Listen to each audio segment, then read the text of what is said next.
अब तक आपने देखा कि राजकुमारी मृणालिनी पर एक रहस्यमय अभिशाप पड़ा है।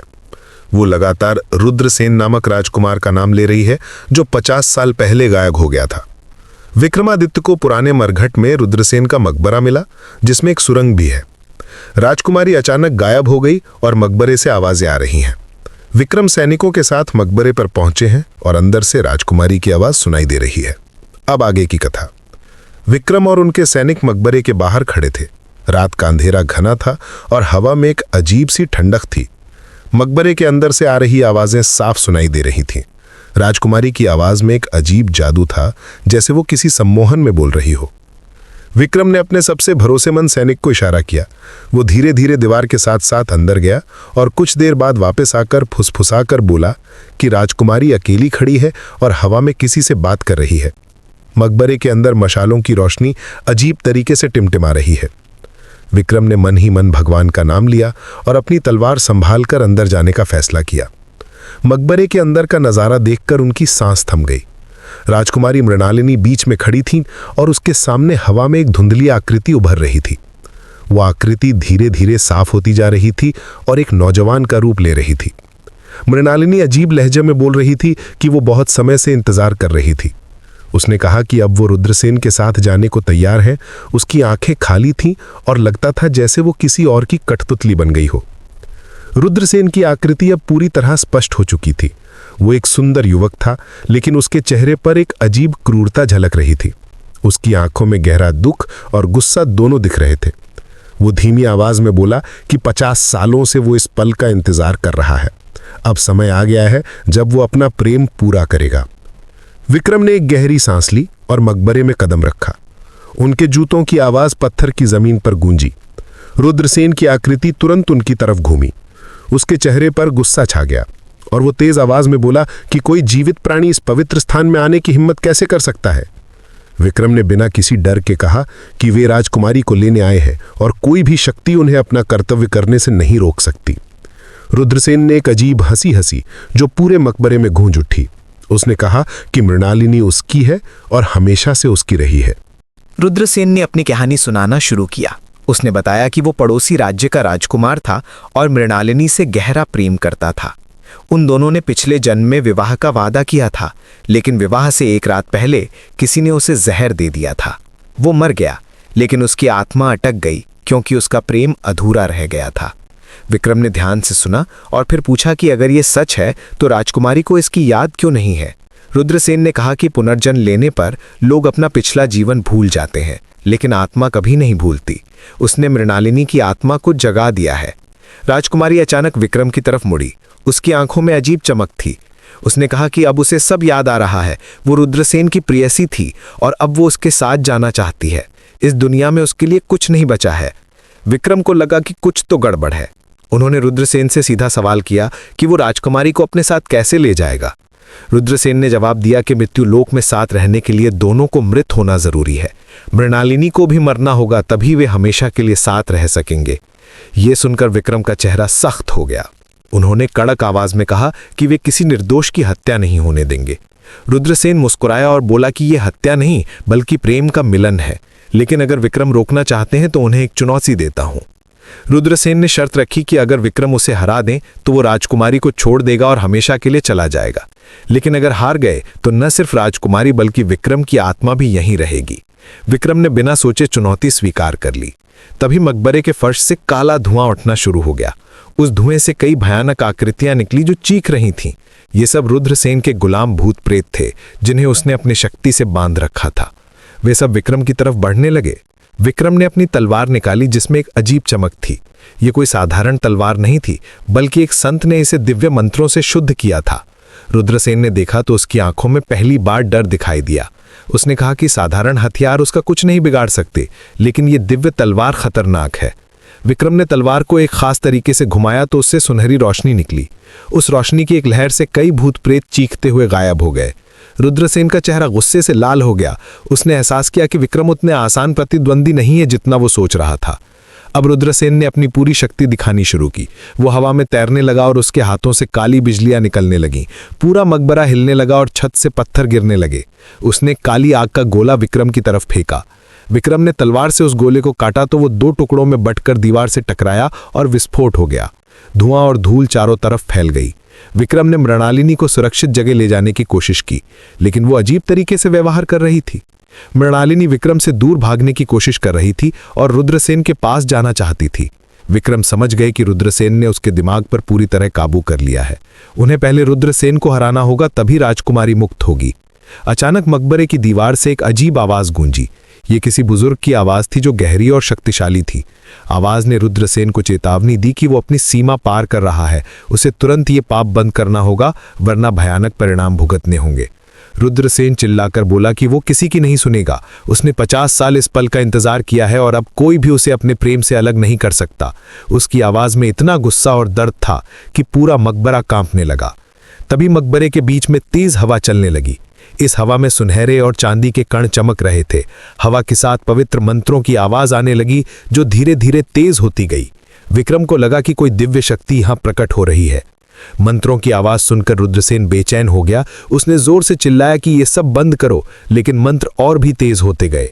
मकबरे के बीच में एक चमकीला स्तंभ प्रकट हुआ जो जमीन से छत तक था। उस स्तंभ से एक वृद्ध ऋषि की आकृति प्रकट हुई, जिसकी दाढ़ी सफेद थी और आंखों में अनंत ज्ञान दिख रहा था। ऋषि ने शांत लेकिन दृढ़ आवाज में रुद्रसेन से कहा कि उसे अब वापस जाना चाहिए। उसका समय इस धरती पर खत्म हो चुका है। जो बीत गया उसे जाने दो और शांति से अपनी यात्रा पूरी करो। प्रेम के नाम पर किसी की जान लेना पाप है। रुद्रसेन ने तुरंत जवाब दिया कि मृणालिनी उसकी पत्नी है। पिछले जन्म में उन दोनों का विवाह हुआ था, लेकिन पहली रात से पहले ही उसे मार दिया गया। अब वो सिर्फ अपना हक मांग रहा है जो उससे छीन लिया गया था। ऋषि ने गहरी सांस ली और धीरे से बोले कि वे सच जानना चाहते हैं या झूठ में जीना चाहते हैं। उन्होंने अपना हाथ उठाया तो मकबरे की दीवारों पर अतीत की तस्वीरें दिखाई देने लगीं। ये तस्वीरें 50 साल पुरानी घटनाओं की थीं। तस्वीरों में दिखा कि रुद्रसेन एक पड़ोसी राज्य से उज्जैन आया था, लेकिन वह प्रेम के लिए नहीं बल्कि राजनैतिक कारणों से आया था। उसके राज्य को उज्जैन के साथ गठबंधन चाहिए था। मृणालिनी से उसकी कभी कोई बातचीत तक नहीं हुई थी। एक और तस्वीर में दिखा कि रुद्रसेन एक क्रूर व्यक्ति था।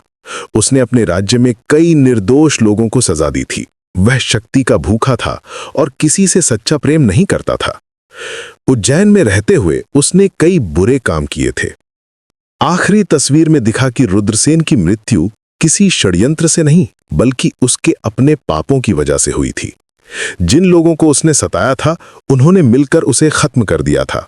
उसे इस मकबरे में दबाया गया, लेकिन उसके अहंकार की वजह से उसकी आत्मा भटकती रह गई। ऋषि ने समझाया कि रुद्रसेन ने ये सब झूठी यादें खुद बनाई हैं। वह इतने समय से अकेला है कि उसने अपने लिए एक झूठी प्रेम कहानी गढ़ ली। मृणालिनी से उसका कोई रिश्ता नहीं था। यह सिर्फ उसका मोह है जो उसे बांधे हुए है। रुद्रसेन का चेहरा देखते ही देखते बदल गया। पहले वह गुस्से से चिल्लाया कि यह सब झूठ है, लेकिन धीरे धीरे उसकी आंखों में संदेह आने लगा। शायद कहीं गहराई में उसे सच पता था, लेकिन वह स्वीकार नहीं करना चाहता था। इसी बीच राजकुमारी मृणालिनी की आंखें धीरे धीरे सामान्य होने लगीं। ऋषि की शक्ति से रुद्रसेन का मोहजाल टूट रहा था। वह चौंक कर इधर उधर देखने लगी और डरी हुई आवाज में पूछा कि वह यहां कैसे है। उसे कुछ भी याद नहीं था। रुद्रसेन को जब एहसास हुआ कि उसका काबू खत्म हो रहा है तो वह और भी आक्रामक हो गया।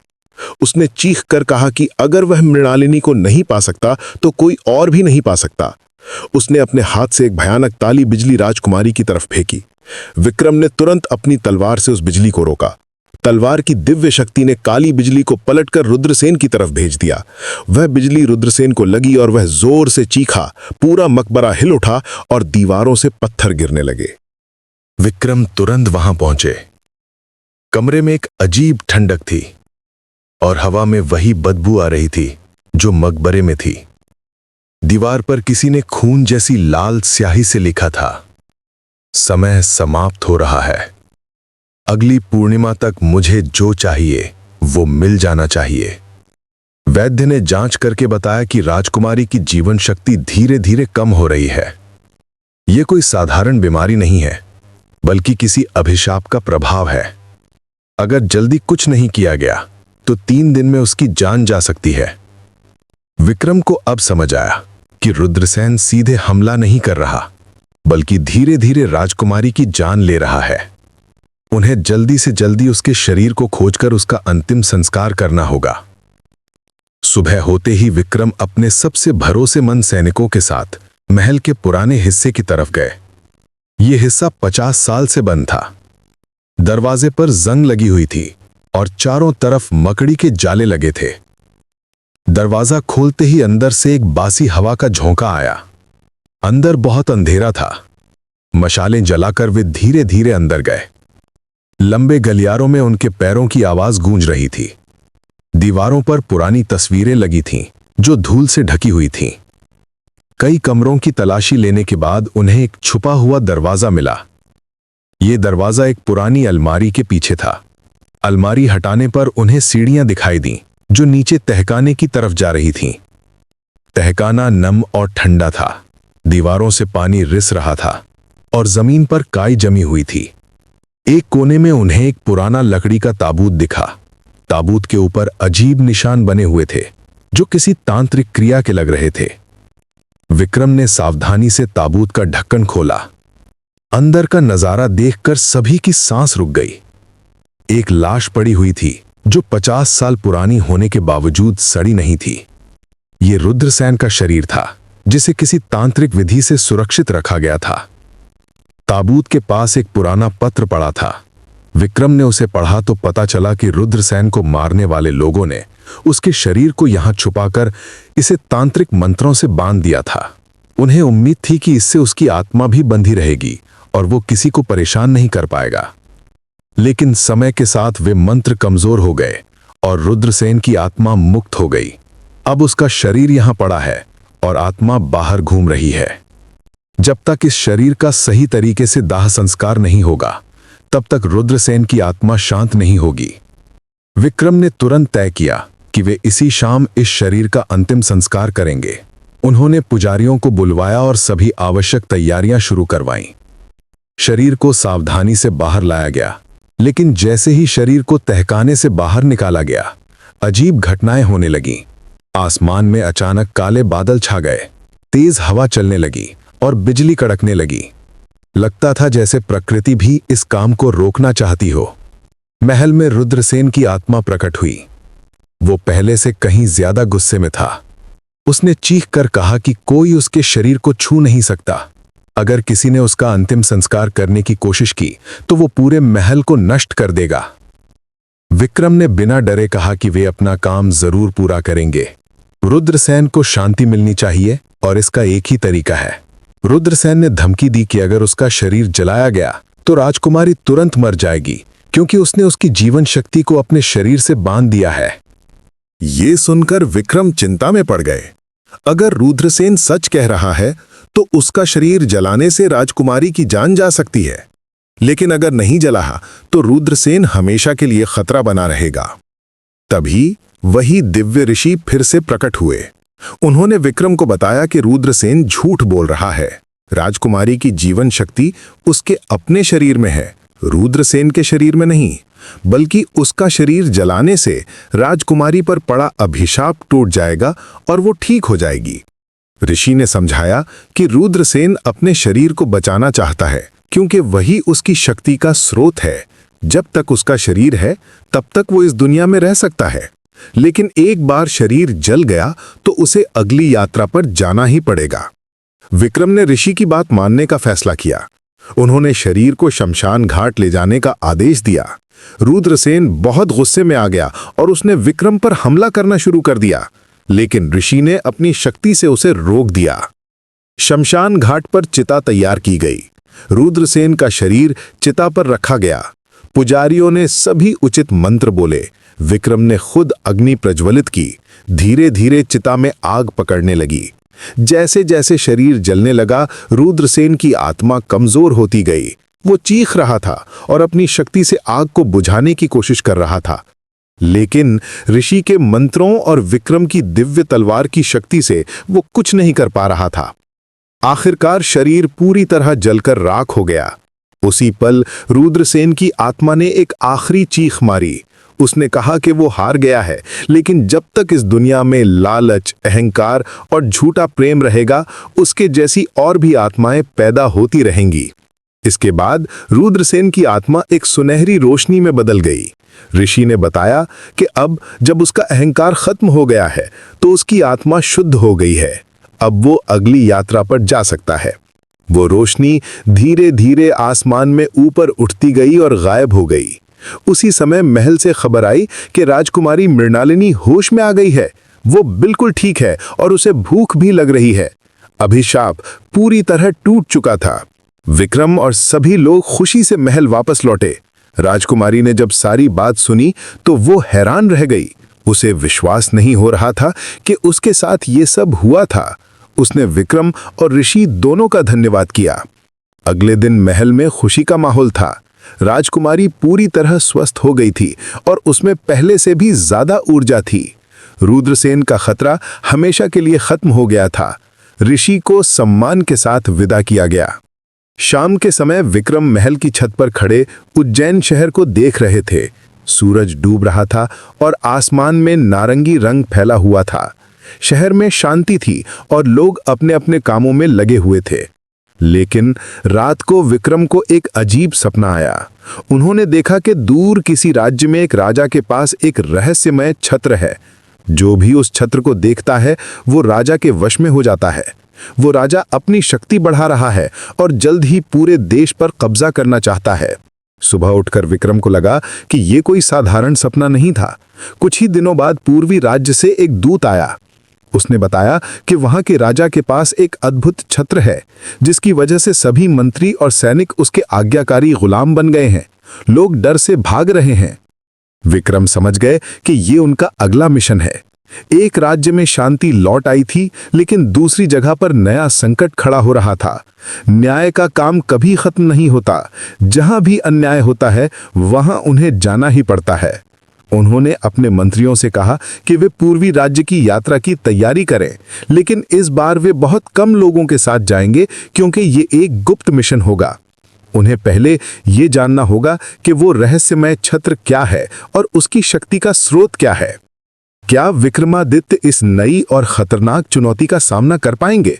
वो रहस्यमय छत्र क्या है जो लोगों को गुलाम बना देता है? और क्या यहीं से किसी बड़े षड्यंत्र का पर्दा उठेगा? उत्तर मिलेगा तीसरे अध्याय में।